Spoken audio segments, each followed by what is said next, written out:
Everyone, നമുക്കിന്ന് വളരെ famous ആയിട്ടുള്ള ഒരു പെയിന്ററിന്റെ സ്റ്റോറി നോക്കിയാലോ? So the title of the story is praying hands.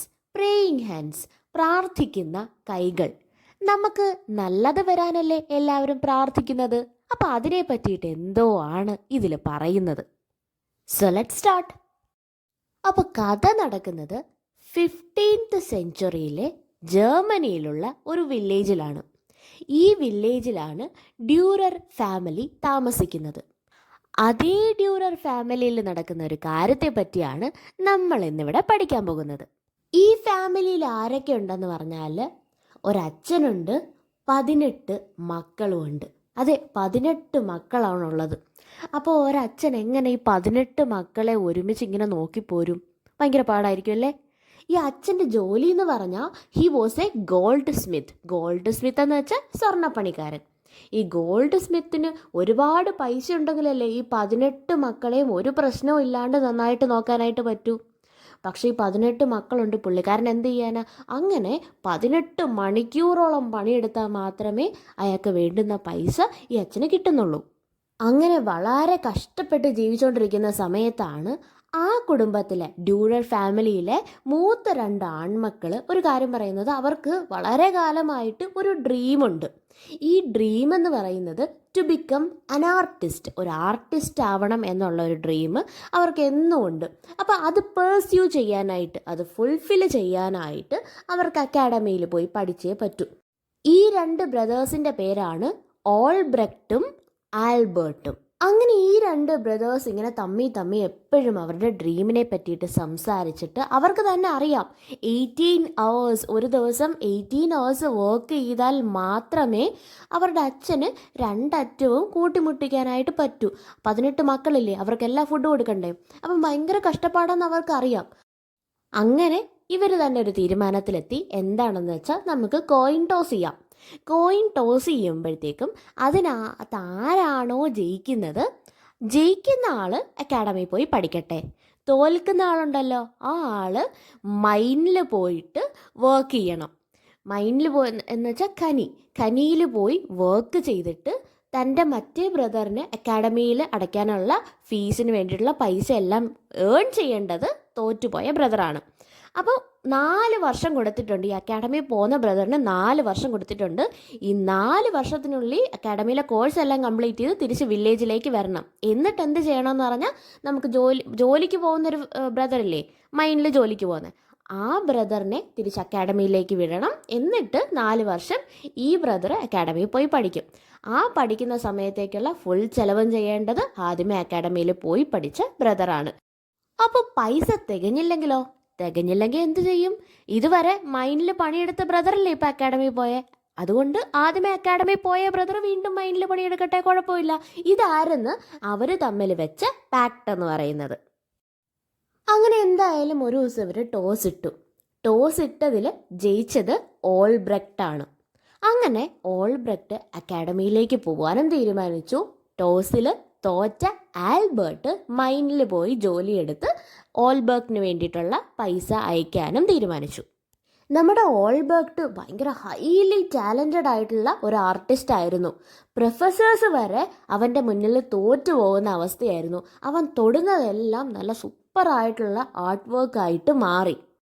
4 ഇയേഴ്സിനുള്ളിൽ തന്നെ ആ കോഴ്സ് കംപ്ലീറ്റ് ചെയ്ത്, അതുപോലെ തന്നെ ഗ്രാജുവേഷൻ ടൈം ആയപ്പോഴത്തേക്കും നമ്മുടെ ഓൾബർട്ട് ഓൾറെഡി ഏൺ ചെയ്യാനായിട്ട് തുടങ്ങിയിരുന്നു. അങ്ങനെ ഓൾബർട്ട് എല്ലാം കഴിഞ്ഞിട്ട് തൻ്റെ വില്ലേജിലേക്ക് തിരികെ വന്നു. വില്ലേജിലേക്ക് തിരികെ വരുമ്പോഴത്തേക്കും ഇത്രയും വലിയ ഫേമസ് ആയിട്ടുള്ള ഒരാളല്ലേ വരുന്നത്, ഇത്രയും നല്ല അടിപൊളി ഒരു ആർട്ടിസ്റ്റാണ് വരുന്നത്. അത് മാത്രമല്ല ആ വില്ലേജിലേക്ക് തിരിച്ചവൻ കുറേ വർഷങ്ങൾക്ക് ശേഷം വരുവാണ്. അപ്പോൾ അതെല്ലാം ഒന്ന് സെലിബ്രേറ്റ് ചെയ്യാനായിട്ട് ഇവർ ഒരു ഫീസ്റ്റ് നടത്തി. അങ്ങനെ എല്ലാവരും വളരെ സന്തോഷമായിട്ട് നിൽക്കുന്ന സമയത്ത് നമ്മളുടെ ഓൾബർട്ട് എഴുന്നേറ്റ് നിന്നിട്ട് പറഞ്ഞു, ഞാൻ ഇത്രയും കാര്യങ്ങൾ അച്ചീവ് ചെയ്തത്, ഞാൻ ഈ പൊസിഷനിൽ ഇപ്പോൾ നിൽക്കുന്നതിൻ്റെ കാര്യം അതിൻ്റെ കാരണം എന്ന് പറയുന്നത് എൻ്റെ ബ്രദറിൻ്റെ സാക്രിഫൈസ് ആണ്. ആൽബർട്ട് എന്ന് പറയുന്ന എൻ്റെ ബ്രദർ എനിക്ക് വേണ്ടി മൈനിൽ പോയി ഒരുപാട് ഹാർഡ് വർക്ക് ചെയ്തിട്ടാണ് എനിക്ക് വേണ്ടുന്ന ഫിനാൻസ് എല്ലാം അറേഞ്ച് ചെയ്തത്. എൻ്റെ ഫീസിനായിട്ടുള്ള പണിയെടുത്തതും അതിൻ്റെ പൈസ എല്ലാം അയച്ചതും ആൽബർട്ടാണ്. അതുകൊണ്ട് നമ്മൾ നേരത്തെ വെച്ചിരുന്ന പാക്ട് പ്രകാരം ടോസിൽ ജയിച്ചത് ഞാനായതുകൊണ്ട് ഞാൻ അക്കാഡമിയിൽ പോയി, ആൽബർട്ട് ഇവിടെ പണിയെടുത്തു. ഇനി അതിൻ്റെ സെക്കൻഡ് ഫേസ് ആണ്. ഇനി ആൽബർട്ട് അക്കാഡമിയിൽ പോകണം. അവന് വേണ്ടിയിട്ടുള്ള പൈസ ഞാൻ ഓൾറെഡി ഏൺ ചെയ്തിട്ടുണ്ട്. ഇനി വേണമെങ്കിൽ ഞാൻ ഏൺ ചെയ്യാം. ഇനി നീ അക്കാഡമിയിൽ പോയി പഠിക്കൂ എന്ന് ആൽബർട്ടിൻ്റെ അടുത്ത് ഓൾബർട്ട് പറയുന്നു. ഇത് കേട്ടപ്പം നമ്മുടെ ആൽബർട്ടിൻ്റെ കണ്ണൊക്കെ ഇങ്ങനെ സന്തോഷം കൊണ്ട് നിറഞ്ഞൊഴുകി. എന്നിട്ട് അയാൾ എഴുന്നേറ്റിട്ട് പറഞ്ഞു, വേണ്ട, എനിക്ക് ഈ ഓഫർ വേണ്ട. കാരണം നീ എൻ്റെ കൈ നോക്കി, ഞാൻ ഇത്രയും വർഷം, ഞാൻ ഈ 4 വർഷം മൈനിൽ ജോലി ചെയ്ത് ഭയങ്കര ഹാർഡ് വർക്ക് ആയിരുന്നു. അങ്ങനെ എൻ്റെ കൈ ഭയങ്കര റഫായി. അതുപോലെ തന്നെ എൻ്റെ കൈ ഇഞ്ചേർഡ് ആയിട്ടുണ്ട്. എൻ്റെ എല്ലാ വിരലും സ്മാഷ്ഡ് ആയിട്ടുണ്ട്. എൻ്റെ എല്ലാ വിരലിലും ഓരോരോ ഡിഫോമിറ്റീസ് വന്നിട്ടുണ്ട്. അതുകൊണ്ട് തന്നെ ഇനി എനിക്കൊരു പേന ഹോൾഡ് ചെയ്യാനോ അല്ലെങ്കിൽ എനിക്ക് ടൂൾസ് എടുത്ത് വെച്ചിട്ട് ഒരു ആർട്ട് വർക്ക് ഉണ്ടാക്കാനോ ഒന്നിനും എൻ്റെ ഫിംഗേഴ്സിനോ അല്ലെങ്കിൽ എൻ്റെ ഹാൻഡിനോ ആ എബിലിറ്റി ഇല്ല. എൻ്റെ ആ എബിലിറ്റി നഷ്ടമായി പോയി. കാരണം ഭയങ്കരമായ കഷ്ടപ്പാടിലൂടെയാണ് ഞാൻ കടന്നു വന്നത്. ഞാൻ ഭയങ്കരമായിട്ട് മൈൻഡിൽ വർക്ക് ചെയ്തുകൊണ്ടാണ് നിനക്കതിനുള്ള പൈസ കിട്ടിയത്. നിനക്ക് വേണ്ടിയിട്ട് ഞാൻ സ്പെൻഡ് ചെയ്ത 4 വർഷം കാരണം എൻ്റെ കൈ ഈ പരുവായി. അവൾ ഒരിക്കലും കുറ്റം പറയുമല്ല, അയാളുടെ അവസ്ഥ പറഞ്ഞതാണ്. അപ്പം ഇത് കേട്ടപ്പോഴത്തേക്കും എല്ലാവർക്കും ഭയങ്കര സങ്കടമായി. ഇനിയിപ്പോൾ അവർക്കൊന്നും ചെയ്യാൻ പറ്റത്തില്ലല്ലോ. കാരണം കൈ ഇത്രയും പ്രശ്നങ്ങളൊക്കെ വന്നിട്ട് അയാൾ വീണ്ടും അക്കാഡമിയിലേക്ക് പോയാൽ അയാൾക്കൊന്നും ചെയ്യാനായിട്ട് പറ്റത്തില്ല. അതുകൊണ്ട് ആ പ്ലാൻ അവിടെ ഡ്രോപ്പായി. എപ്പോഴും ഈ കാര്യം നമ്മളുടെ ഓൾബർട്ടിൻ്റെ മൈൻഡിൽ ഉണ്ടായിരുന്നു. ഒരുപാട് വർഷമൊന്നും എടുത്തില്ല, നമ്മളുടെ ഓൾബർട്ട് ഭയങ്കര ഫേമസ് ആയി.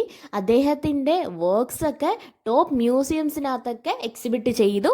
അങ്ങനെ ഭയങ്കര ഫേമസ് ആയിട്ടുള്ള ഒരാളായി മാറിയപ്പോഴും ഓൾബർട്ടിൻ്റെ മൈൻഡിൽ തൻ്റെ ബ്രദറായിട്ടുള്ള ആൽബർട്ട് ചെയ്ത സാക്രിഫൈസ് ഉണ്ടായിരുന്നു. അതുകൊണ്ട് തന്നെ അയാൾ വിചാരിച്ചു, എൻ്റെ ബ്രദർ ചെയ്ത സാക്രിഫൈസിനെ ഞാൻ ഓണർ ചെയ്യണം, അയാൾക്ക് വേണ്ടിയിട്ട് ഞാൻ എന്തെങ്കിലുമൊക്കെ ചെയ്യണം. അങ്ങനെ അയാളുടെ മോസ്റ്റ് ഫേമസ് വർക്കായിട്ടുള്ള പ്രേയിങ് ഹാൻഡ്സ് എന്ന് പറയുന്ന ഒരു വർക്ക് നമ്മളുടെ ഓൾബർട്ട് വരച്ചു. പിന്നീട് എന്താ സംഭവിച്ചതെന്ന് പറഞ്ഞാൽ, ഈ പ്രേയിങ് ഹാൻഡ്സ് എന്ന് പറയുന്ന വർക്ക് ഓൾബർട്ട് ഡ്യൂററിൻ്റെ ഏറ്റവും ഫേമസ് ആയിട്ടുള്ള ഒരു വർക്കായിട്ട് മാറി. അത് മാത്രമല്ല, ഈ പ്രേയിങ് ഹാൻഡ്സ് എന്തിനാണ് കാണിക്കുന്നത്? തൻ്റെ ബ്രദറിന് തന്നോടുള്ള സ്നേഹവും തനിക്ക് നന്നാവാൻ വേണ്ടി, താൻ രക്ഷപ്പെടാൻ വേണ്ടി കാണിച്ച ആ സാക്രിഫൈസും അതുപോലെ തന്നെ ഈ ചെയ്തതിനെല്ലാം നമ്മുടെ ഓൾബർട്ട് ഡ്യൂറർ കാണിക്കുന്ന ഗ്രാറ്റിറ്റ്യൂഡും നന്ദിയും ഈ കാര്യങ്ങളെല്ലാമാണ് പ്രേയിങ് ഹാൻഡ്സ് എന്ന് പറയുന്ന വർക്കിനകത്ത് ഉള്ളത്. So that is all about praying hands. Thank you.